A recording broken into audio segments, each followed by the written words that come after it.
నమస్తే, తెలుగు రాజ్యంకి స్వాగతం. నేను మీ సంధ్య. ప్రస్తుతం దేశవ్యాప్తంగానే కావచ్చు, లేకపోతే ముఖ్యంగా మన రెండు తెలుగు రాష్ట్రాలు కావచ్చు, సెలబ్రిటీ పిల్లలు, పొలిటికల్ లీడర్స్ల పిల్లలు తరచూ వివాదాల్లో చిక్కుకోవడం అనేది మనం చూస్తూ ఉన్నాం. పర్సనల్ వివాదాలు అనేది పక్కన పెట్టేద్దాం.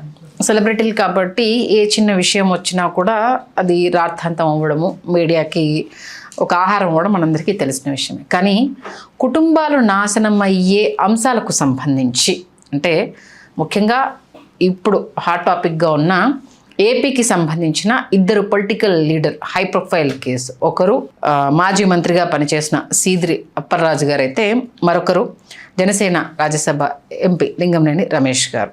ఇద్దరి కొడుకుల విషయానికి సంబంధించి పెద్ద ఎత్తున చర్చ జరుగుతుంది.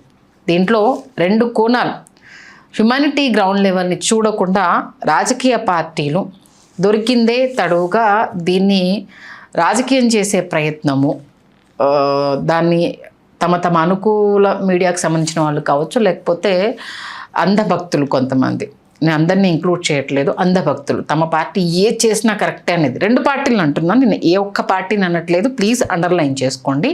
దీంట్లో ఒక అంటే మానవతా కోణాన్ని మనం చూద్దాం. నేతలు ఏం చేశారు అన్న దాని మీద డిస్కస్ చేద్దాము, దాంట్లో ఉన్న మానవతా కోణాన్ని కూడా చూద్దాం. సీదిరి అప్పలరాజు కొడుకు బైక్ తోటి ఒక గేదెల కాపర్ని యాక్సిడెంట్ చేశారు. అక్కడ ఆయన చేసిన బ్లండర్ మిస్టేక్, జరిగిన తప్పుకు సంబంధించి బాధ్యత తీసుకొని కొడుకుని సరెండర్ చేసి ఉండుంటే ఆయన ఒక రాజకీయ నేతగా అంటే బాధ్యతాయుతంగా వ్యవహరించాడు, తప్పు చేసినా తన కొడుకైనా శిక్షించాడు అనేది ఒక మంచి పాయింట్ ఎస్టాబ్లిష్ అయ్యేది. అది చేయకుండా వేరే ఎవరినో బలి చేసే ప్రయత్నం చేయడము, సాక్ష్యాలు తారుమారు చేయడము, దాంట్లో ఆయన కూడా ఇన్వాల్వ్ అయిపోయి జైలుకి వెళ్ళడము, బెయిల్ మీద రావడం, ఇదంతా మనకు తెలిసిందే. అది సీదిరి అప్పలరాజు గారి కొడుకు విషయంలో జరిగింది. ఇప్పుడు ఇక్కడ తెలంగాణలో ఒకటి ఏపీలో జరిగింది, ఇంకోటి తెలంగాణలో జరిగింది. తెలంగాణకు వచ్చేసరికి లింగంనేని రమేష్ కొడుకు సంజూష్ హార్ష్ డ్రైవింగ్ నేపథ్యంలో ఒక మాల్లో పనిచేస్తున్న యువతిని యాక్సిడెంట్ చేయడము. అంటే రెండిట్లో ఒక చిన్న డిఫరెన్స్ ఉంది. ఇక్కడ ఏంటంటే సీదిరి అప్పలరాజు కొడుకు పారిపోవడము, అది తెలియకుండా మ్యానిపులేట్ చేయాలనుకోవడం జరిగింది. ఇక్కడ సంజూష్ తన హార్ష్ డ్రైవింగ్ ద్వారా చనిపోయిన యువతిని తనే స్వయంగా హాస్పిటల్లో జాయిన్ చేయడము, ట్రీట్మెంట్ సంబంధించి చూసుకోవడము. బట్ దురదృష్టవశాత్తు అమ్మాయి భారతి చనిపోవడం జరిగింది. తనే వెళ్ళి పోలీస్ స్టేషన్, ఇంకా దీనికి సంబంధించి పోలీసులు కూడా క్లియర్ కట్గా ఏం చెప్పట్లేదు, తనే వెళ్ళి పోలీసులకు చెప్పడం జరిగింది. డ్రంక్ అండ్ డ్రైవ్ టెస్ట్ చేశారు, మాదక ద్రవ్యాలు ఏమైనా తీసుకున్నాడా అని టెస్ట్ చేశారు, ఏమీ లేవు, కంప్లీట్ ఇది ర్యాష్ డ్రైవింగ్ అనేది చాలా క్లియర్ కట్గా అక్కడ చెప్పడం జరిగింది. రెండు యాక్సిడెంట్స్లో ఒక సాధారణ కుటుంబాలకు సంబంధించి, అంటే సంపాదించే పెద్ద దిక్కులు, ఇక్కడ గొర్రెల కాపరి పేరు వచ్చేసి దానయ్య గారు. ఆయన తను గొర్రెలను కాస్తూ తన కుటుంబాన్ని ఆయనే పెద్ద దిక్కుగా ఉంటూ పోషణ సాగించడము. ఇక్కడికి వచ్చేసరికి ఒడిశాకు సంబంధించిన భారతి ఒక మాల్లో పనిచేస్తూ తనకు వచ్చే జీతాన్ని ఇంటికి పంపిస్తూ ఆ అమ్మాయి పంపించే జీతంతో ఆ కుటుంబం బ్రతుకుతుంది అనేది, మాకు ఎలాంటి ఆస్తిపాస్తులు లేవు, మమ్మల్ని అందరినీ పోషించడానికి మా కూతురు మాల్లో పనిచేస్తుంది అంటూ భారతి తల్లి మునమ్మ చెప్పిన మాటలు ఇప్పుడు చాలామందిని కంటతడి పెట్టేస్తున్నాయి. అంటే రాజకీయ నాయకులు కావచ్చు, సెలబ్రిటీలు కావచ్చు, తమ పిల్లలకి హంబుల్గా ఉండడం ఎందుకు నేర్పించలేకపోతున్నారు? డౌన్ టు ఎర్త్ ఉండే విధానాన్ని.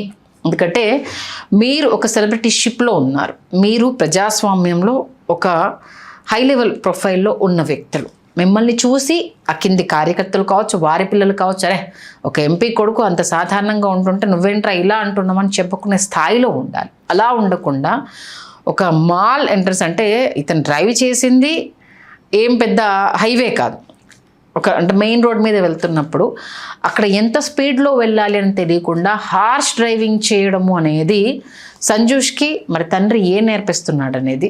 ఒక డాక్టర్ చదవాల్సిన అబ్బాయి బైక్ మీద ఎంత స్పీడ్లో వెళ్తున్నాడు, వెళ్ళే టైంలో తన ఒంటి మీద స్పృహ ఏ రకంగా ఉందో చూసుకోకుండా, సీదిరి అప్పలరాజు కొడుకు 6, ఇంకా చిన్నపిల్లాడు సంజూష్ అన్న కొంత మెచ్యూరిటీ క్లియర్ అయింది, 6 ఇంకా మెచ్యూరిటీ లేదు. ఎందుకంటే ఇంటర్ కంప్లీట్ అయిపోయిందా, ఇంటర్లో ఉన్నాడు, నెక్స్ట్ ఎంబీబీఎస్ చేద్దాం అనుకున్న థాట్లో ఉన్న వ్యక్తి.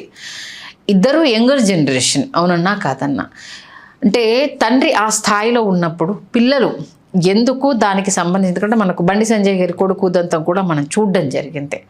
దాంతోపాటు గతంలో మన తెలంగాణ మంత్రి, ఇప్పుడున్న తెలంగాణ మంత్రి కోమటిరెడ్డి వెంకటరెడ్డి గారి కొడుకు కారు ప్రమాదంలోనే మరణించారు. మంత్రి ఇప్పుడున్న మన ఏపీ మంత్రి నారాయణ గారి కొడుకు కూడా కారు ప్రమాదంలోనే మరణించారు. అంటే ఎంత ర్యాష్గా ఉన్నారు అని చెప్పడానికి ఇవి చిన్న ఎగ్జాంపుల్స్. అంటే నేతలు వీటి ద్వారా, ఈ ఇన్సిడెంట్స్ ద్వారా ఏం నేర్చుకోవాలి అన్న విషయము ఇక్కడ పాయింట్ చేయాలి.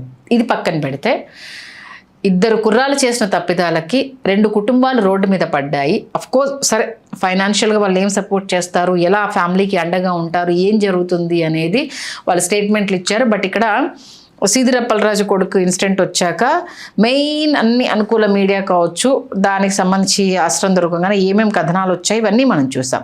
బట్ అదే యాక్సిడెంట్ సంజూష్ విషయంలో జరిగినప్పుడు, లింగంనేని జనసేన ఎంపీ లింగంనేని రమేష్ గారి విషయంలో జరిగినప్పుడు, అంటే వాళ్ళ కొడుకు విషయంలో జరిగినప్పుడు ఎందుకు కవర్ చేయలేదు?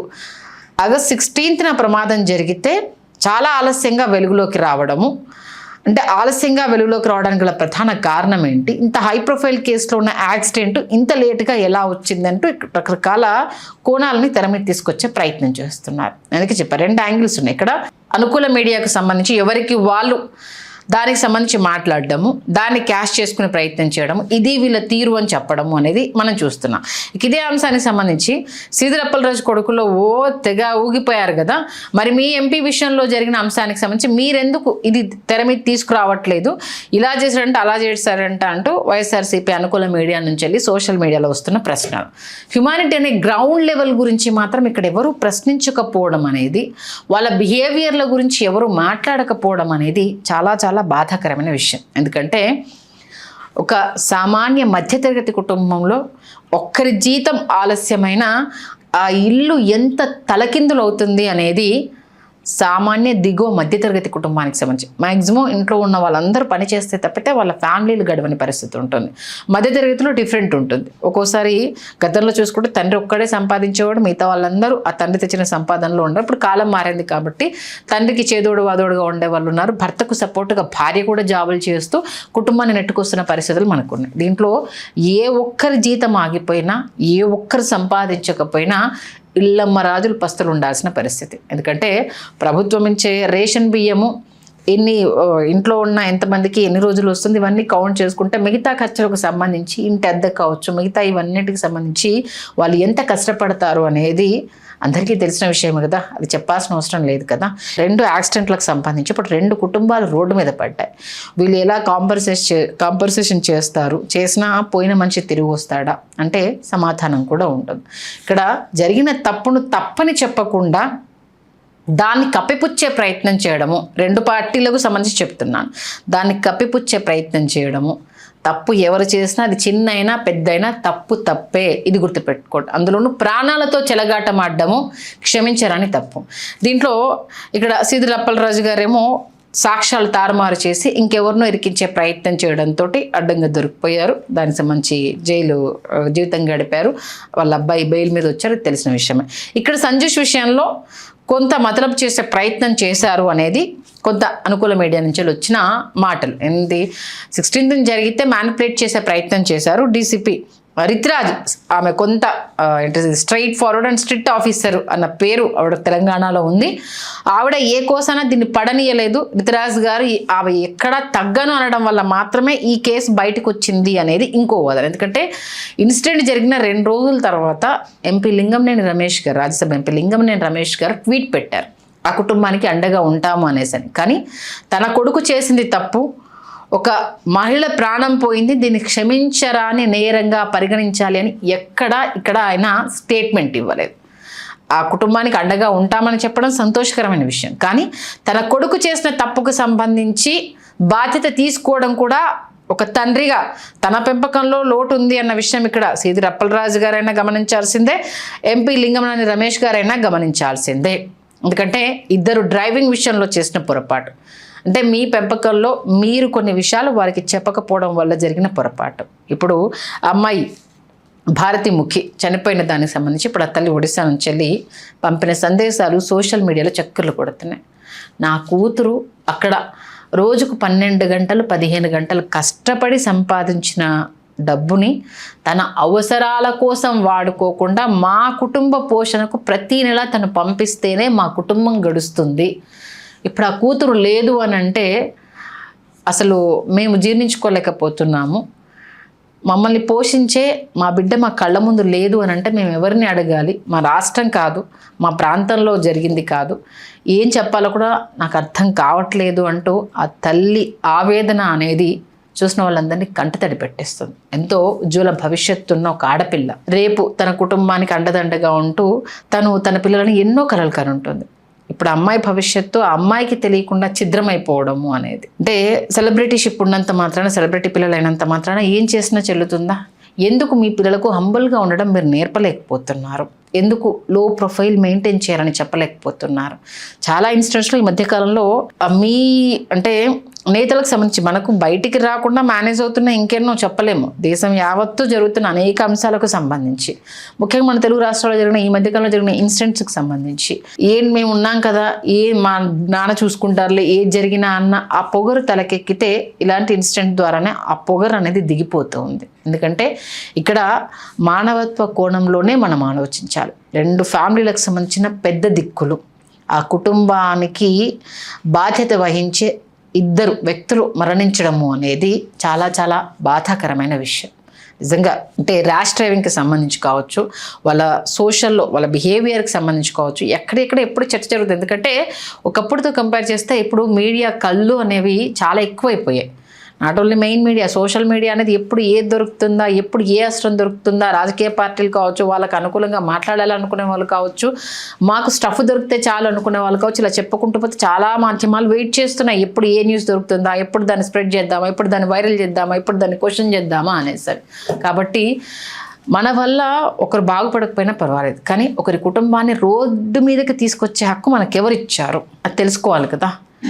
రోజు కొన్ని వందల ఇన్సిడెంట్స్ జరుగుతున్నాయి కాదన్నట్ల, కానీ బాధ్యతాయుతమైన గౌరవమైన పదవుల్లో ఉన్న మీలాంటి పిల్లలు ఇంకొకరికి ఆదర్శంగా ఉండాలి. కానీ మీరే ఇలా నేరపూరితమైన అంశాలకు సంబంధించి తెర మీదకి రావడం అనేది కరెక్ట్ కాదు కదా. దీంట్లో సీదిరి అప్పలరాజు కొడుకుని ఇమీడియట్గా అరెస్ట్ చేసే ప్రయత్నం చేశారు. ఇక్కడ ఎందుకు అరెస్ట్ చేయలేదు అన్న ఈ కోణాన్ని తీసుకొచ్చినప్పుడు డీసీపీ రుతురాజ్ గారు చాలా స్పష్టంగా చెప్పడం జరిగింది. అంటే మనకున్న సెక్షన్స్, అతని పైన సెక్షన్ 35 BNS ప్రకారము కేసు నమోదు చేశారు. దాంతోపాటు అర్నేష్ కుమార్ జడ్జిమెంట్ ప్రకారము 7 సంవత్సరాల లోపు ఉన్న వాళ్ళు, శిక్ష పడే వాళ్ళకు ఖచ్చితంగా నోటీసులు ఇవ్వాలి. ఇచ్చిన తర్వాత వివరణ తీసుకున్న తర్వాతనే కావాలి. ఎందుకంటే స్పాట్లో చనిపోయి అంటే సంజూష్ ఇక్కడ చేసిన ఒక గొప్ప ఏంటంటే తప్పించుకునే ప్రయత్నం చేయలేదు.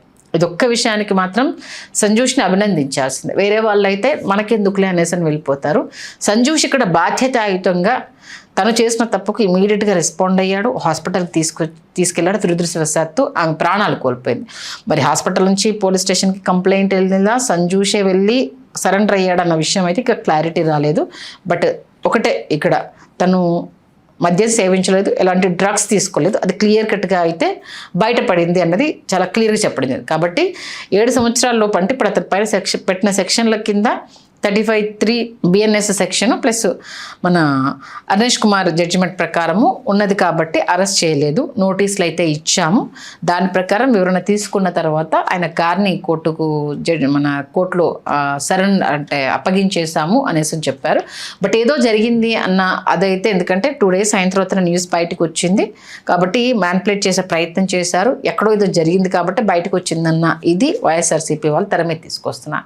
బట్ ఏంటంటే ఇలాంటివి జరిగినప్పుడు పార్టీలు ప్లీజ్ దయచేసి దాన్ని మీ భుజాన్ని ఎత్తుకోవడం కంటే బాధ్యతాయుతంగా జరిగిన తప్పును ఒప్పుకొని దానికి ఇక మీదట జరగకుండా ఏం చేయాలి, జరిగితే ఎలాంటి రిజల్ట్ ఉంటుందన్న విషయాన్ని చెప్పే ప్రయత్నం చేస్తే తమ పిల్లల విషయంలో నేతలు కూడా చాలా జాగ్రత్తగా ఉంటారు. పెద్ద పెద్ద వాళ్ళని వదిలిపెట్టట్లేదంటే మనమెంత అన్న బాధ్యత కింది స్థాయిలో కూడా వస్తుంది. కాబట్టి మిమ్మల్ని చూసి వాళ్ళు కూడా నేర్చుకునే అది ఉంటుంది. కాబట్టి ప్లీజ్ మీ పిల్లల విషయంలో జాగ్రత్త తీసుకోండి. ఏదైనా ఇన్సిడెంట్ జరిగితే రాజకీయంగా కాకుండా మానవతా కోణంలో చూడండి. వాళ్ళని అరెస్ట్ చేయలేదు, మీ వాళ్ళు ఉన్నారు కాబట్టి చెప్పుకున్నారు, రేవంత్ రెడ్డిని మ్యానిపులేట్ చేసే ప్రయత్నం చేస్తారు, ఇలాంటి చెత్త అంతా వాగకుండా జరిగిన అంశానికి సంబంధించి తప్పును తప్పులానే చూడండి, ఒప్పును ఒప్పనే చెప్పండి. తప్పు జరిగితే ఖచ్చితంగా ప్రశ్నించండి, కానీ మనం చేస్తే ఒప్పు, అవతల వాళ్ళు చేస్తే తప్పు అన్న కోణాన్ని మాత్రం ఖచ్చితంగా మర్చిపోండి. హలో, తెలుగు రాజ్యం ఛానల్ చూస్తున్నారా? సామాజిక రాజకీయ జీవన చిత్రణే తెలుగు రాజ్యం. అతిశయోక్తులు అసత్యాలు ఉండవు. రాజకీయ కోణం కాదు, ప్రజా కోణమే కొలబద్ద. తెలుగు రాజ్యం వీక్షణ మీ ఉత్తమ అభిరుచికి నిదర్శనం.